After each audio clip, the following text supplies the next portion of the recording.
अब हम बात करेंगे यहाँ पर केस फर्स्ट की, जो हमने यहाँ पर क्या पढ़ा था इससे पहले वाले लेक्चर में, मैग्नेटिक फ्लक्स।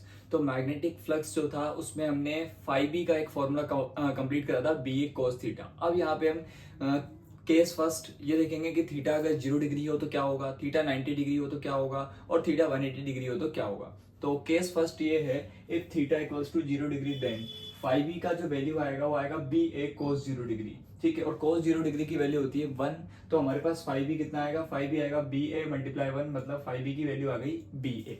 ठीक, इसका मतलब यहाँ थीटा 0 डिग्री का मतलब है कि magnetic field intensity, magnetic field और एरिया दोनों सेम डायरेक्शन में है। केस सेकंड की हम बात करें, if theta equals to 90 degree then five B equals to 90 degree अगर है तो बी ए कोस 90 डिग्री, और कोस 90 डिग्री की वैल्यू 0 होती है। कोस 90 डिग्री की वैल्यू कितनी होती है, 0। तो फाइनल आंसर हमारा आ जाएगा फाइव बी कितना, 0 आ जाएगा। फाइव बी की वैल्यू हमें 0 मिल जाएगी। ठीक है, तो इस तरीके से सरफेस रखा हुआ है, और इसका डायरेक्शन, इसके लिए एरिया का डायरेक्शन क्या होगा, परपेंडिकुलर टू द प्लेन इस तरफ हो जाएगा, और मैग्नेटिक फील्ड ये शो हो रहा है। ठीक है, तो एरिया का डायरेक्शन इधर हो जाएगा, तो कितना बना ये 90 डिग्री। ठीक है, इस तरीके से हम बात कर सकते हैं।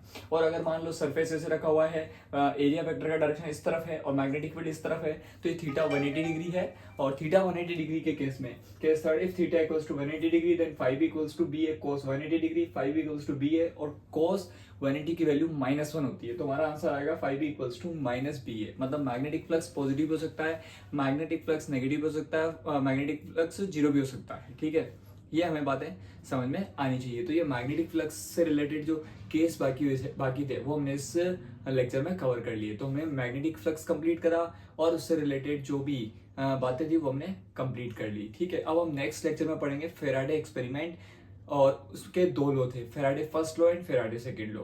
Okay, thank you.